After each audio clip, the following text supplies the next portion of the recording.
AITAH for refusing to have sex with my wife. I'll keep the backstory as short as possible. We are both 29 and have been married for 5 years. For more or less our entire marriage we've had sexual intimacy problems. The main two were that I was the one with the sole responsibility for initiating and that my wife was constantly rejecting my advances. Earlier in the relationship I was trying to initiate sex maybe 10 times a month and was rejected 8 of those times on average. It got really tiring being rejected all the time and it severely damaged my self-esteem. We talked many times about this. We probably had a talk once every other month for 2 years. We threw so much at the wall but nothing helped. About 6 months ago I broke. I don't know what it was, but it was like the straw that broke the camel's back. She was giving me positive signals all day signaling she wanted to have sex. I worked up the courage to attempt to initiate in the way she'd suggested in all our conversations. Rejected again. It just broke me. After my wife went to sleep I remember crying in the bathroom for an hour. The next day I had the house to myself so I decided to clean to get my mind off things. I ended up finding 2 things that solidified my decision.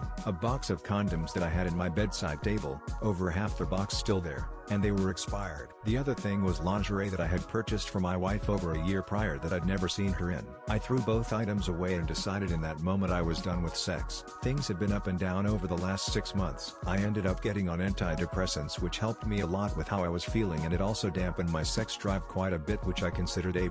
In the last 6 months we haven't had sex, and we haven't even talked about sex a single time. This last weekend was pretty great honestly. We had the weekend all to ourselves and we spent the entire time together. I don't remember the last time we had that much fun together. Sunday night rolls around, and in a surprising turn of events my wife asks if I'd like to have sex later. I simply said no. She then got visible upset and asked me why. This made me extremely uncomfortable. This is never something in the hundreds and hundreds of times she rejected me that I've ever asked her after she declines any sort of intimacy. I didn't answer for a minute and then I said I don't think I want to have sex anymore. This made her even more upset than she went to bed and hasn't talked to me much since. I kind of feel like an asshole for what I said, but I'm not sorry because it's true. I was in such a miserable place for so long, and I never want to be back there again.